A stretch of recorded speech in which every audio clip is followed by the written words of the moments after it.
afternoon. Welcome to our Winter 2023 Brownbag series. Today, we are delighted to have Professor Sarah Damaske with us today. Professor Damaske is a scholar of unemployment, work, family, and gender. She is a professor of sociology and the labor and employment relations at the Pennsylvania State University, where she serves as the associate director of the Population Research Institute.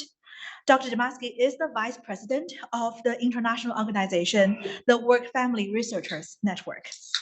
Dr. Damaske is the author of 3 books, including The Toll of Uncertainty, published by Princeton University Press in May 2021. Her other 2 books include The Science and Art of Interviewing with Kathleen Gerson in 2020 and For the Family in 2011, both by Oxford University Press. Her research has also appeared in the American Journal of Sociology, Social Forces, Demography, and Gender and Society. Her research has been supported by the National Science Foundation, the Eunice Kennedy Shriver National Institute of Child and Human Development at the National Institute of Health, the Woodrow Wilson Foundation, the American Sociological Association, and the Work Family Researchers Network.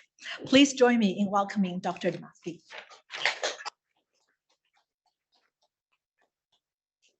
Thank you so much for that introduction, and thank you to everyone. I'm excited to talk to you today. As Ewan said, I am from a pop center, so I am used to interruptions, so feel free to stop me and ask any sort of clarifying or other questions you might have as we go. And I'm really excited to be talking to you about the Unemployment Institution today. And this project kind of stemmed partly from the research I did for my first book, For the Family, and then also partly from what was happening at the time that I started data collection, which was the Great Recession. And for those of you who don't remember, the Great Recession was dubbed a man session. There was all this research kind of and turmoil about what was happening to men.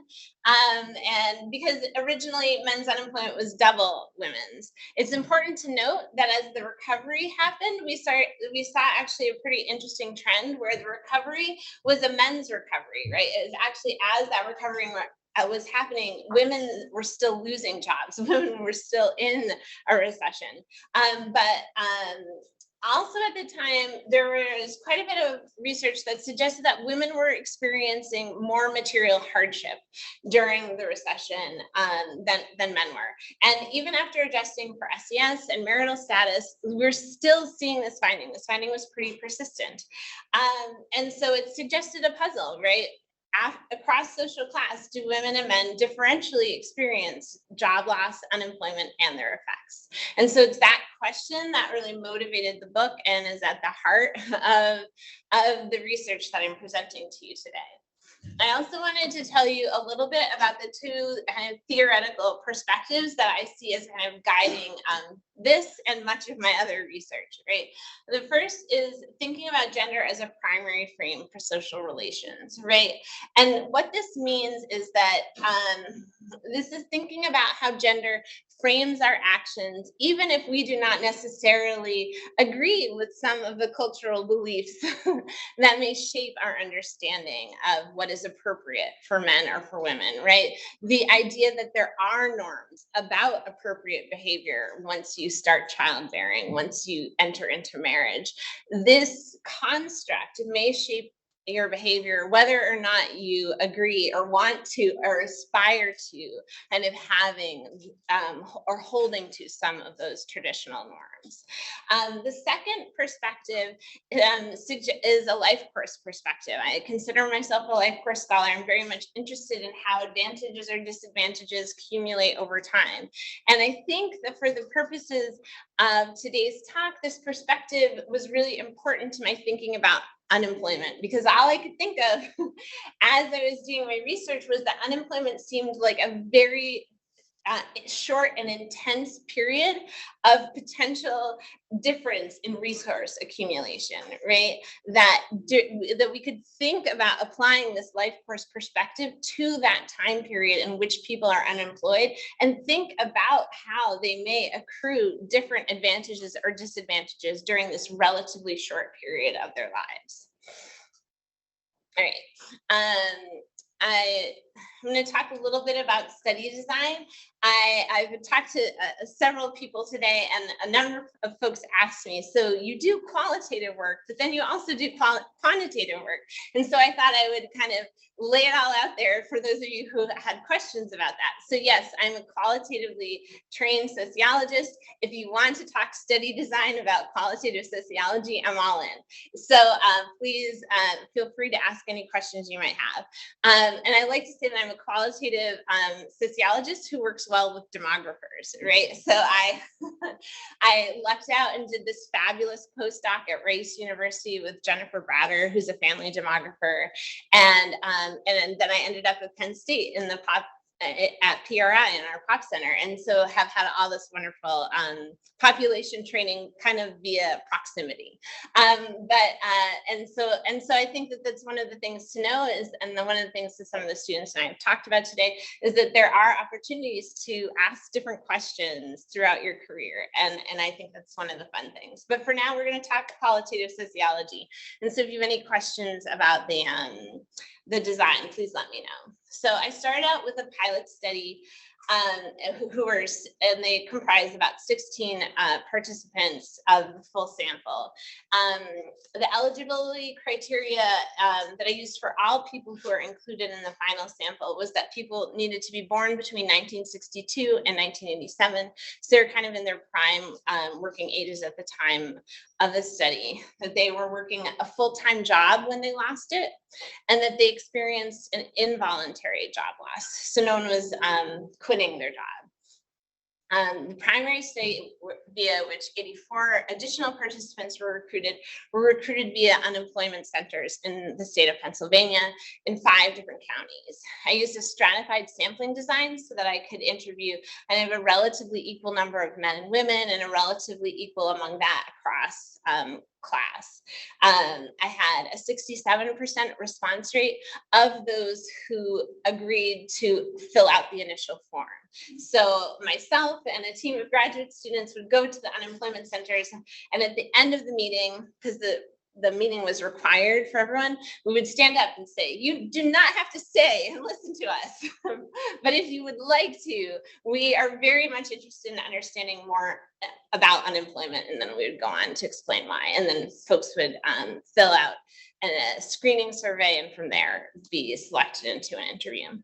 So I used a detailed interview schedule. Interviews lasted between 2 to 3 hours.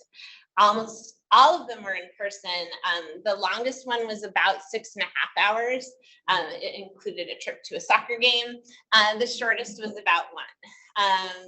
But most were about 2.5 to 3. The majority of participants were re-interviewed in a 1-year follow-up after the original interview. So you'll notice that everything looks fairly reasonable until we get to race, and we see that the 5 counties in central Pennsylvania where I was are remarkably white, and this is definitely a limitation of the study, and I'd be happy to talk about. In terms of family characteristics, most folks were either married or cohabiting, and most folks also had children. You'll notice that I say under the age of 18 and under the age of 23, because if they had children in a household who were under the age of 23, they were financially responsible for them, right? So it mattered a lot that they had additional dependents in the household. Interviews were transcribed and entered into Atlas TI, and I coded them using an iterative process. Class was measured by highest level of occupation in the household, and I traced everyone's employment history using a life course lens. Any questions thus far?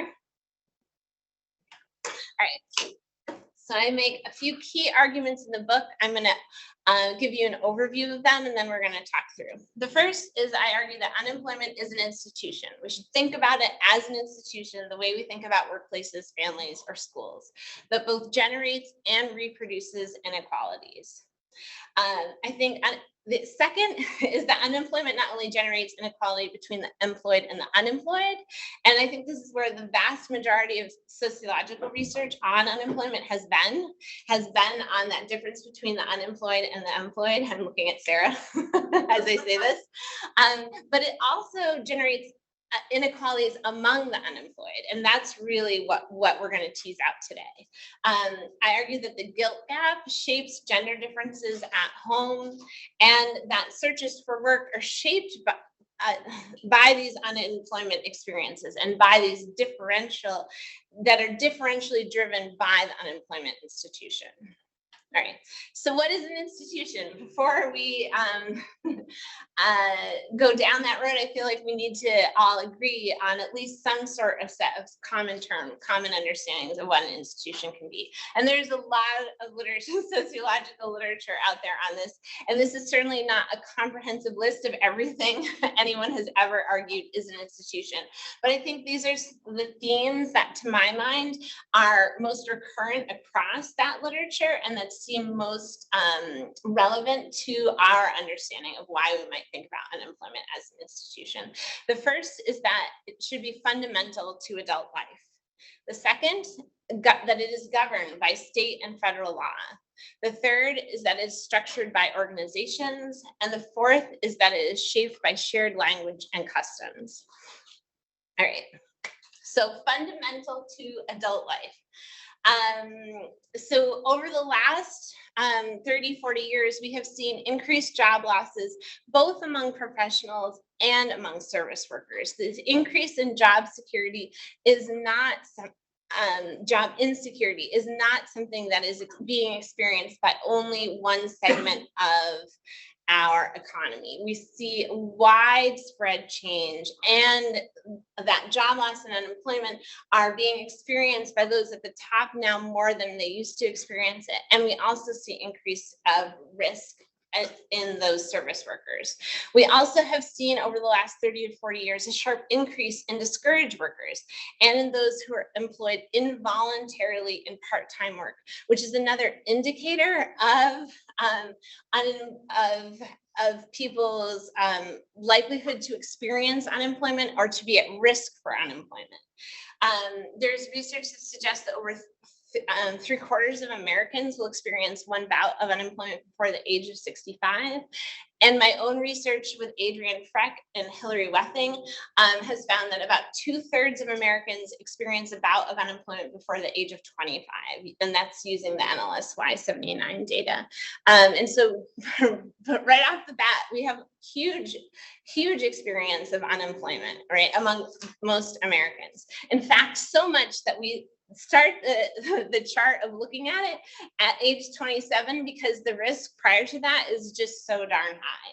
And so we can see that unemployment risk across the life course declines fairly steadily into the mid-30s, and then it starts to increase again once we hit the mid-40s. But we can see that there's at any given time, there's a relatively large group of people who are at risk of experiencing unemployment.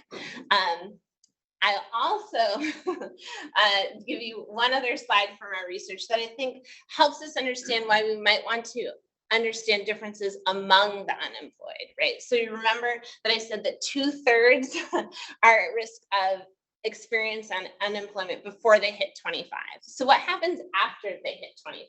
Well, we see actually that risk levels really start to change. And there is this group that is what we call this lower group, whose risk really reduces. They hit age 25 and things start to stabilize.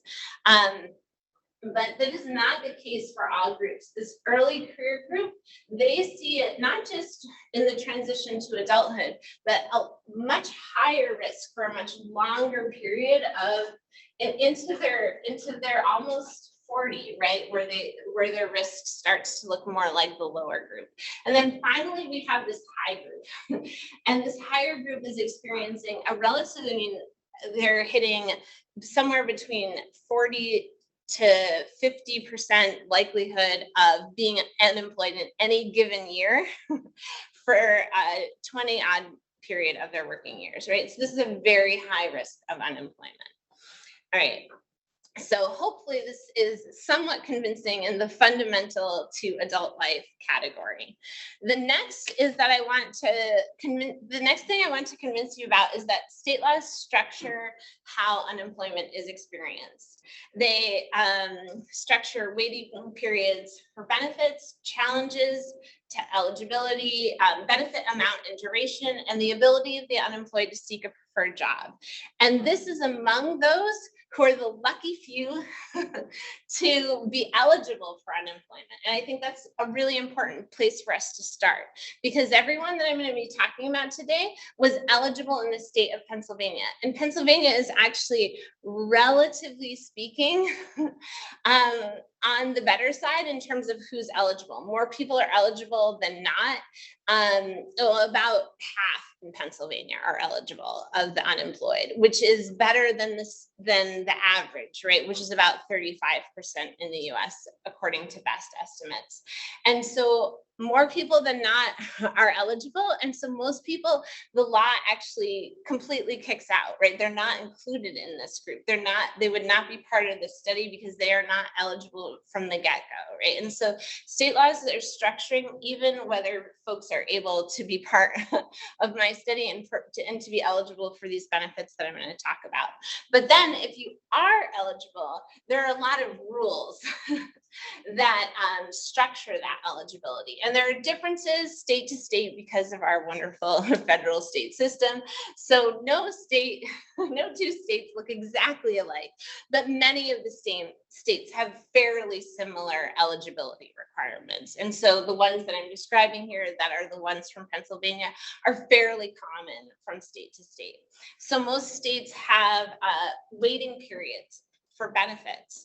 And there is an expectation that this is normal. Of course, there's a waiting period. So Wendy, a white working class woman, described a process saying, I waited the waiting week and it was like 2 weeks, I guess. Oh, maybe it was 2 or 3 weeks. It was 3. Because you wait a waiting week and then you apply and then it's 2 weeks and so maybe 3 weeks. The appropriately allotted time. That's what I did. There was no holdup or anything. No waiting. It was just the appropriate amount. And so we see here in Wendy's language that not only is the state structuring how long it takes to get her benefits, and Wendy was a woman who was working a minimum wage job. Her husband was also working barely above minimum wage. So as soon as she lost her job, they were in crisis, right? They were in a huge economic crisis in her family. But it was reasonable, she tells me, to wait 3 weeks to get it. So not only are state laws structuring kind of when the benefits happen, but they are also structuring how people feel about the reasonableness of the waiting period. This is what happens to everyone. So of course I should wait and experience 3 weeks in which my family is tremendously food insecure, as her family was. The next is that state laws structure challenges to eligibility. So in order to be eligible, you must, in the state of Pennsylvania, and this is very common in many of the states, so you must have experienced a job loss through no fault of your own, right? And so that means no kicking your boss, no being delinquent with your work duties. You're expected to be, oh, sorry, Zoom folks, I wander, I forget to stay here. So you are expected to have lost it for no fault of your own. You have to have worked a certain amount of time.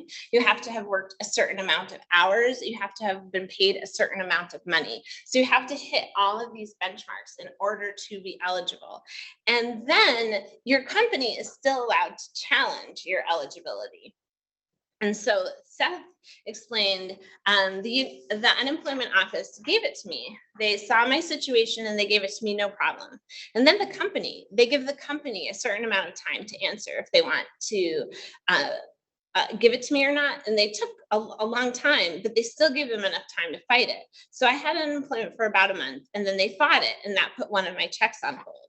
So not only do you have to prove your eligibility, and not only can your company challenge that, but it is up to unemployment recipient to then make the case that they were indeed eligible. And Seth, this was pretty tricky because when he lost his job, they took away his phone and his computer and everything else that he'd communicated with his coworkers with. And so he all of a sudden had no way to reach out to his other coworkers. And it took running into one of them at Walmart to realize that they'd laid off a whole bunch of them at the same time and were challenging all of their benefits. And of course, because they were all laid off at the same time, it was very clearly a decision that was not a at-fault decision. It was very clearly a no-fault decision. And once they had run into each other and figured this out, they were able to band together and go back to the unemployment and say, no, we need our benefits.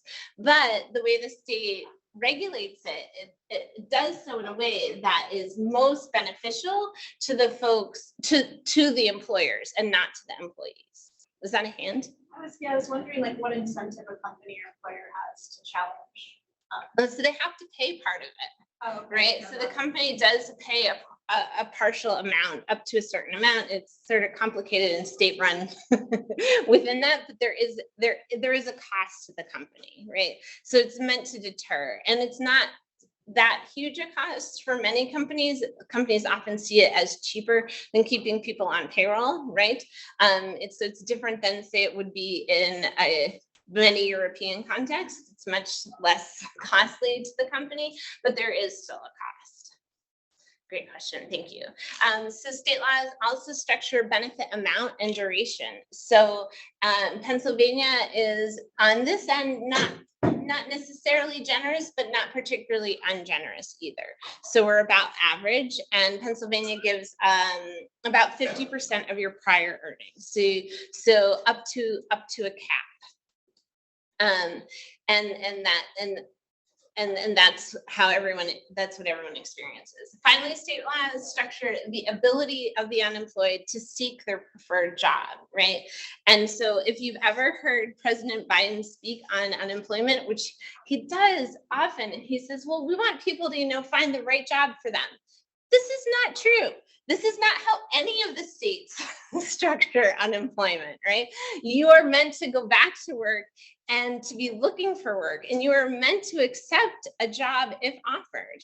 Most states do not have you may look for the job you'd like to have rule in their unemployment setting, right? You have to be searching for work. So George told me, it's not fair, but we got to do it if we want to work. We can't say, no, we're not going to do it, because if you're on unemployment and the company is willing to hire you, but they don't want to pay you what you're worth, but what do? You still got to send that paper saying what companies did you apply for? And if they, meaning the state, were to go back and check it, they'd say, well, this guy wanted to hire you. Why didn't you go to work? And he said, and I'm thinking to myself, why would I want to make less than what I'm used to bringing home? Right? But it's really hard to turn down that job, because you could actually lose your eligibility for your unemployment benefits were you to turn down a job that you were offered, even if it were a job that was too low paying, right? And so one of the problems that particularly George and others find is that a lot of jobs don't tell you how much they're going to offer you, or if they tell you how much they're going to offer you, they may give you a wide range. And so George might apply to one of those thinking that he's going to get in the middle of the range, right? But if he ends up getting an offer that's at the bottom end of the range, which won't allow him to continue to support his family, for example, or to continue to pay his mortgage, to continue to provide health insurance, he is still required under state law to take it, or to stop taking unemployment benefits, right? And so state laws structure many, many parts of how people experience this. Employers also play a really big role. They play a huge role in determining how people find out if they're going to lose a job. So even job loss notification. And so we all saw the news about Google over the weekend, and saw the Twitter news at the end of last year. I have to tell you, for all the hit and that they're getting in the media, these are some of the best practices that we will see in the United States, because we have no expectations of very, very little. expectations about what companies are allowed to do. If you are working for a company that has over 100 people, you have to give advance notice before you lay people off. But that's it.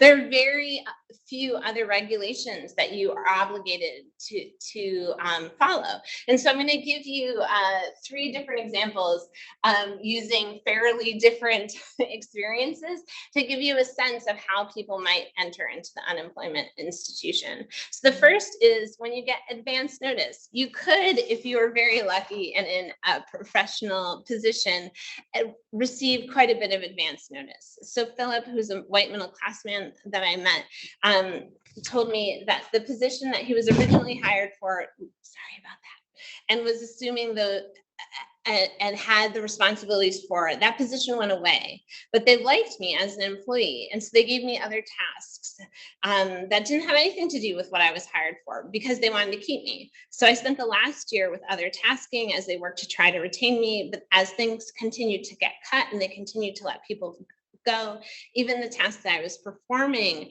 were no longer there and needed. I just got to the point where they had to let me go because they couldn't keep me working. And because I was an employee and my contract said they had to give me 30 days notice, I got that. Plus, so he got this 30 days notice, but he also had a long-term sense that his job was leaving as they tried to move him to different positions. And as he could see that the company was like, things were not going well with the company. So he was able to start his search, he told me, about 6 months before he actually lost his job. And so we can contrast that experience.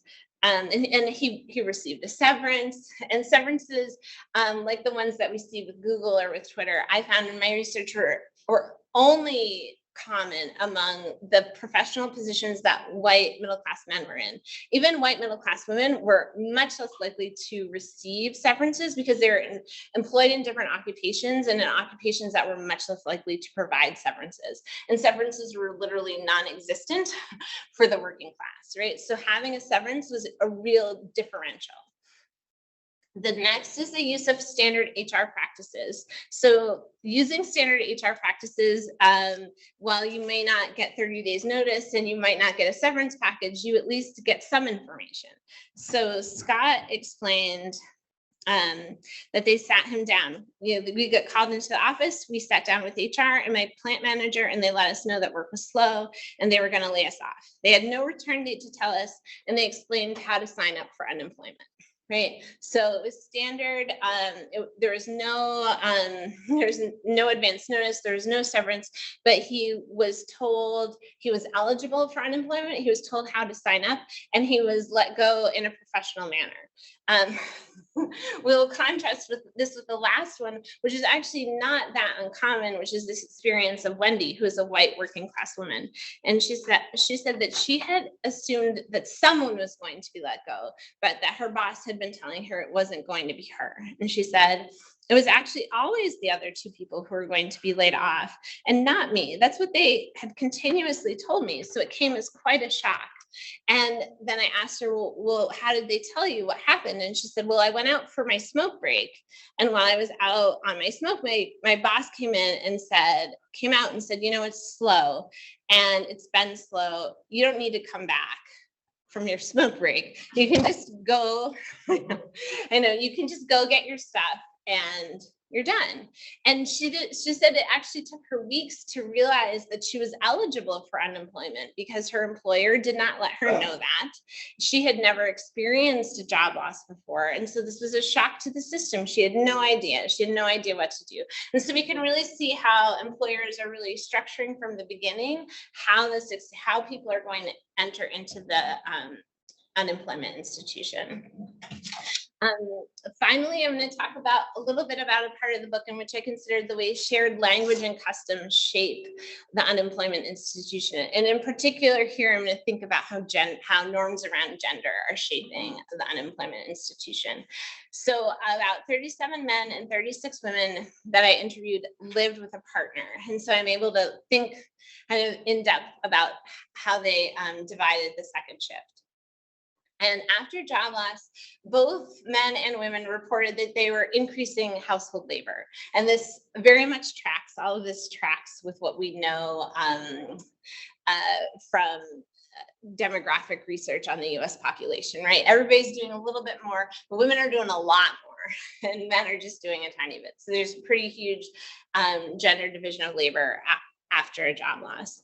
Women that I interviewed reported they were doing more and they were primarily responsible for these tasks and men did not. Similarly for childcare, women are doing more beforehand and they report greater increase after their job loss.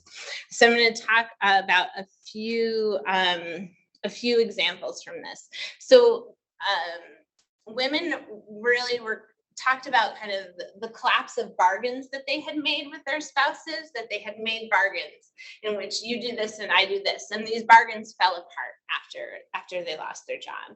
So 12 of the 15 middle-class women and 15 of the 24 working-class women took over most household work. And I should note that almost all of the women who didn't take everything over were already doing everything. So there's a huge gender disparity here. So Victoria and her cohabiting partner shared equally prior to her job loss. And she said they were very equal. She was very satisfied. And she said once she lost her job, she took on all the vacuuming as well as the laundry.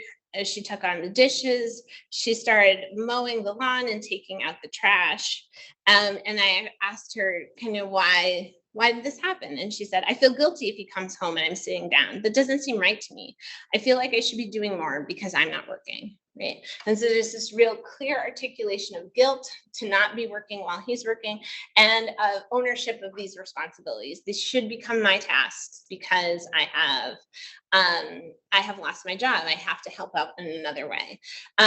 This language is largely absent from men's language. Instead, we see men reporting increases in their leisure time, some helping out. So that we do see some increase. So 11 of the 20 middle-class men and 19 of the 16 working-class men increased their routine household work.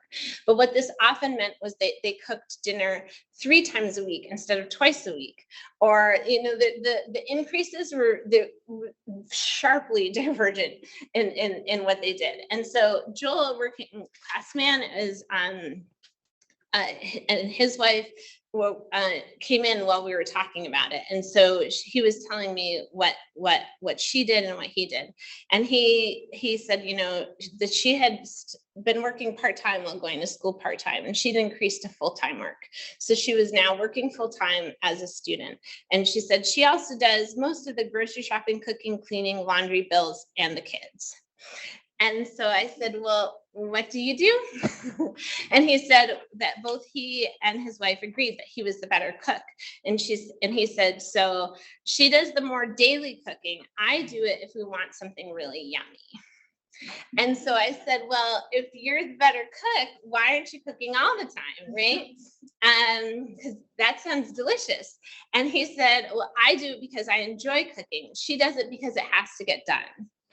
And I think that we can see in this language here how men had the privilege to decide that some of these tasks were not tasks that were theirs, right? That were not tasks that they had to have ownership for. While the women were very clear about the way that their shift in work and paid work responsibilities meant that they had to increase their household tasks. And how am I doing? Okay, I'm good. We also see this very similarly in their childcare, right? There was more routine tasks, talk of equal sharing,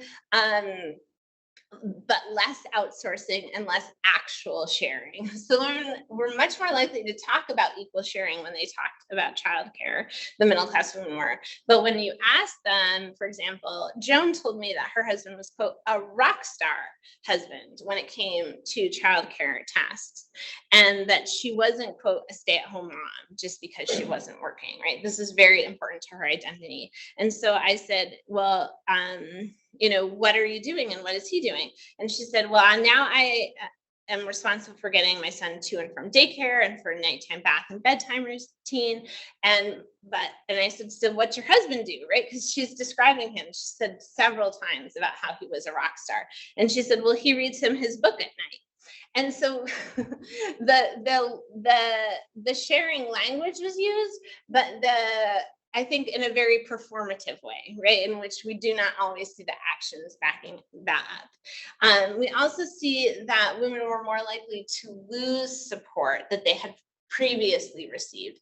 So Leah and her husband had both lost their job at the same time, and they moved back in with his parents.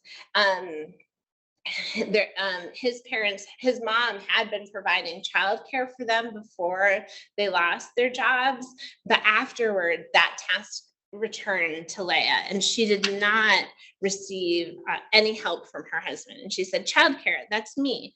And I said, well, what about your spouse? Isn't he able to help out because he's unemployed now too? And she said, well, a lot of the times he'll be going to the gym, or, he's looking for jobs. He's really got to look for jobs, so he's not really home too much. And so we see here in her narrative as well, even though they're both unemployed, his job is privileged, his need to look for work is privileged, his going to the gym is privileged, and she doesn't appear to have that same sort of space. And so men were more likely to increase play tasks, increase their helping tasks, but most often they left their wives in charge. I only met 3 men who reported that they had taken on and were now doing most of the childcare. And so I think that we see many ways in which guilt gets tied to household labor. Guilt over job loss can be expressed and perhaps made up for by doing more at work, at least for the women. So Leslie, when I asked her how she felt about her job loss and her unemployment, she said, guilty. And then she said, guilty, guilty, guilty. And I said, well, how does this matter for what's going on at home? And she said, well, I'm responsible for doing more than he does. Right? And she lays it out very clearly, like she feels guilty, so she must do more at home now, right? Women also felt guilty to have increased leisure time because there's only so much time you can spend looking for a job, right? Especially when there aren't a lot of jobs in the area. So increased leisure time is not uncommon among the unemployed, but women really expressed a sense of guilt tied to that increased time. So Donna explained, I try not to have too much leisure time. And in fact, she had started creating new household chores that could be done that she could do in order to make up for her job loss. And this guilt was largely absent in men's language.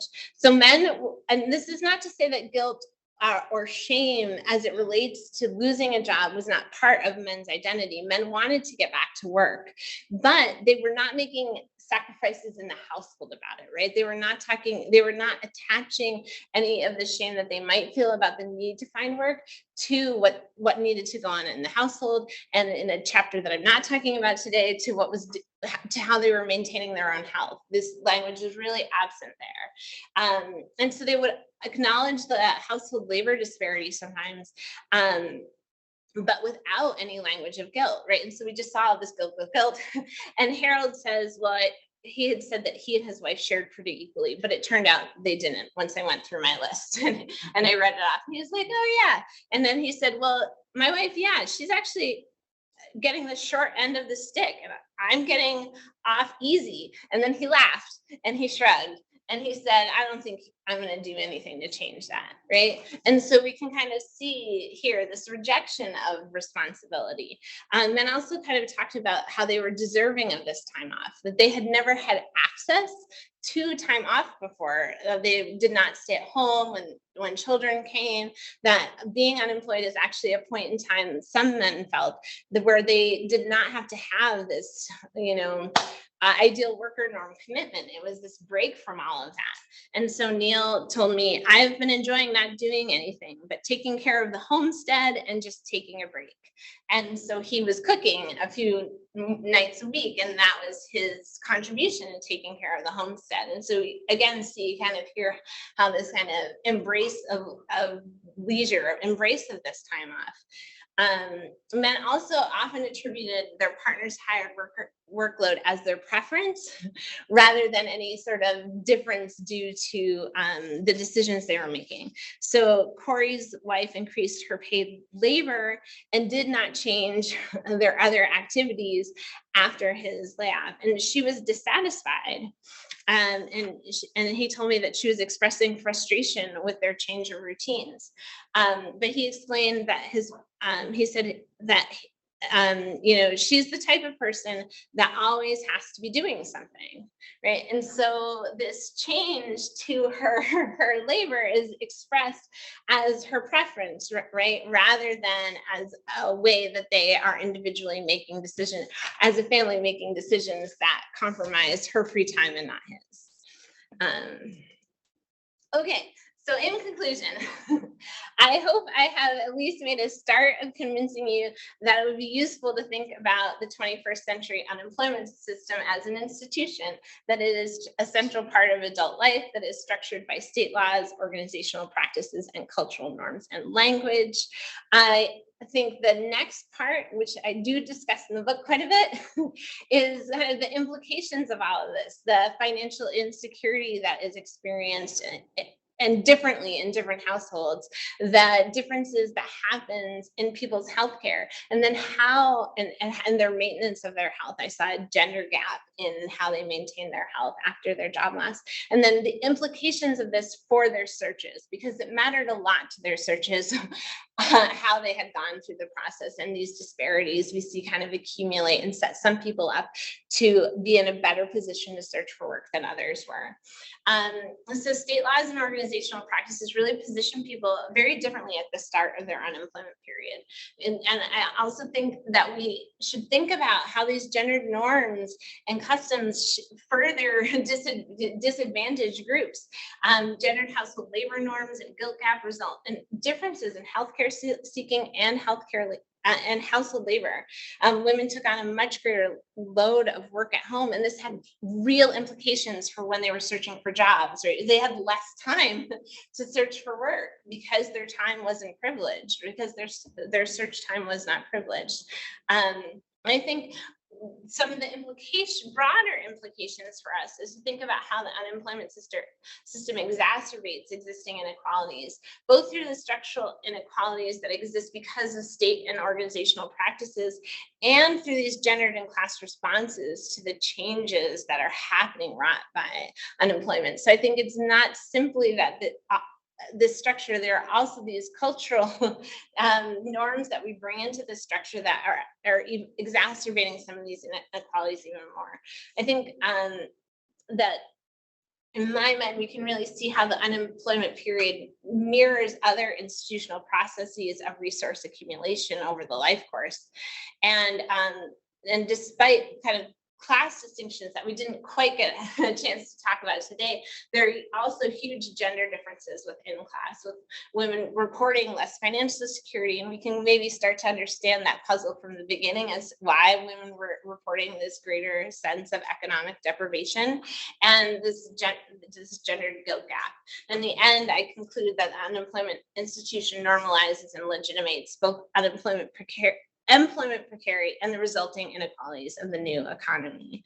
And I think there are some important policy implications to think about, like how we calculate unemployment benefits, how we do not continue childcare credits if you previously were eligible for them, no longer once you're unemployed, except you still need to search for work. There are implications about the loss of health insurance. And I think the incentives to push people back to work as quickly as possible do not favor those who can't get around that requirement, right? And so we might want to also think about that. And so thank you. I look forward to your questions.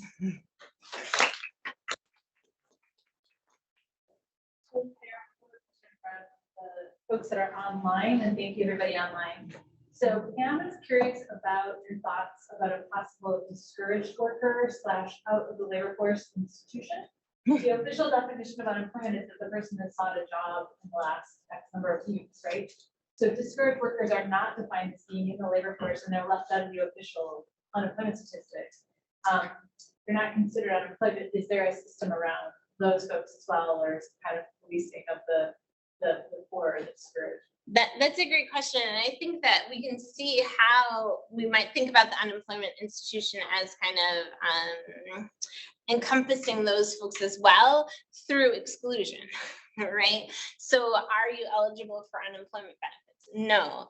Are you what kind of support can you have from the state to have child care credits, for example? No. Do you have any eligibility? There are lots of ways in which discouraged workers are excluded from unemployment benefits, and that kind of pushes them to the margins of the labor market, right? And I think that's a really important question. It's really important for us to grapple with how we understand them. I also think that one of the things that I talk about in the book is that who is unemployed and what unemployment counts as, like the official definition, is not always exactly, it doesn't always work in practice the way we think it works on paper, right? And so I presented early work of this at a different pop center, and with a number of economists in the room who kept saying, no, these people are not unemployed. They're not a group that you're not seeing, but some of the women don't search for work, right?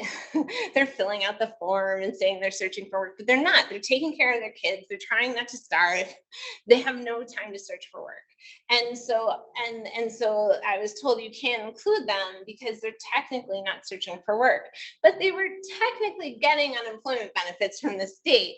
And so I think that this kind of also teaches us that we need to keep an eye on the definitions that we know and that we use, especially as population scientists, when we think that we know that if you're unemployed, it means the searching. Well, it means you're meant to be searching. It maybe means you intend to be searching. It maybe means that as soon that for the women that I called pull back in the group, as soon as you get your finances stable enough that you don't think that the electricity is going off, you're going to start to search, which is what happened to a lot of them.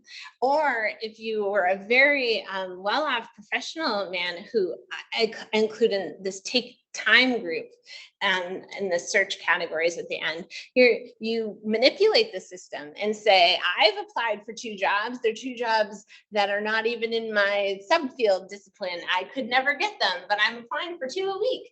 And so I'm technically meeting my obligations, right, to the unemployment office. But in always not meeting the spirit of that expectation, right? Because they thought of themselves as deserving of some time that they had never had access to before. And so I also think that all of this work hopefully pushes us to think about the labels like discouraged worker or like unemployed that we're putting on people, and think about kind of what we do and do not know about them as a result. Thank you. That's a great question. We're open for questions from the room. Yeah. What was the employment landscape like in the 5 counties where you did the study? Were they places where there's a lot of unemployment generally, like rural, urban? That's a great question. Overall in the US, when I was doing the study, it was this time of great recovery, right? The 2010s, like in this period of the 2010s in which we're seeing this huge bull market, and everything seems to be coming up roses. Although I think, as we see in the book and as we know from so much social science research from the 2010s, that is not the economy that everyone was living in. And so I did one of the counties had a kind of larger metropolitan area, not Philly or Pittsburgh. I was not in a major metropolitan area, but there were large cities. There were counties that had small cities, and then there was a rural county as well. And many of the counties encompassed both, had both small city and quite a bit of rural area around it. So you can all come visit Central PA and see how that works. So there's quite a wide range of areas, and one of the counties had persistently higher unemployment rates than the other, but they all were around the national average. They weren't too far off. Thank you. Yes. So I love your lecture, and I think the empirical findings are very interesting to me. But I'm still having a little bit hard time understanding your emphasis on employment as institution. I think part of the reason is like I'm thinking of what you are using, like unemployment as institution, what you are arguing against. So you are arguing against like unemployment as a phenomenon and unemployment as a personal status. So you are emphasizing like unemployment is not something irregular. It's a regular system which have like interpersonal long-term consequences. So that's what you are trying to argue for when you are using that same employment in the institution. Okay, and that's a great question. So I will tell you what I'm thinking. It's not quite how you were imagining it, but I was thinking of it more as it's not simply the opposite or another state of employment, which I think is how it's most often used in the literature, right? That we think about unemployment as this component of employment, right? And I think, yes, but I think that it is much larger than that, and that it functionally is an institution. It is not just a status. I think the status is probably the biggest way in which it's characterized, right? That it is a different state than being employed. But I think we want to think about it as distinct from that because there are all these norms and institutional rules and practices and state rules and practices that surround unemployment only, right? That are about the state of being unemployed and that have huge implications for that period of time should you enter into it, right? And so to my mind, it is important to understand it not as simply the opposite of unemployment or a part of the employment system, although I think we clearly see how much of it is tied to employment, but I think it's much more beyond that. And I also think that if we think of it only as regards to employment, we only think of it one part of the system, right? We only think about it, in terms of what your employer did, perhaps, or in terms of what the state's rules are for letting people go when you are employed. But if we think about it more systematically as an institution, we can see how all of these things work together, and we can see how all of these things would lead to the generation of new inequalities among people who are unemployed. Thank you for that. That's a great question. Thank you. Yuan? I'm so fascinated by the piece about deserving time off. I think on one hand, it's also kind of shaped by other state and the federal policies about, for example, childcare. But on the other hand, I wonder if you could say a bit more about whether it's also a distinctive class thing. Yes, and so it is. I argue in the book that it is very, very class specific and very gender specific too, right? This group who take time off. And it's not all middle class men, just to be clear. There's a lot of middle class men who are in the group that I call the deliberate group, where they treat, and this is I talk too much with my hands. I keep whacking the microphone. We talk about the people who have,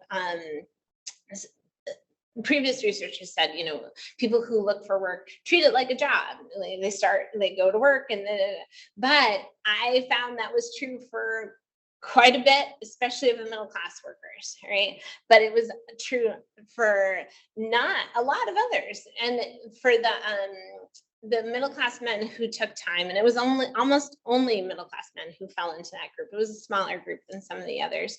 They really discussed having kind of this ability to find the job that they wanted to find when they were ready to find it.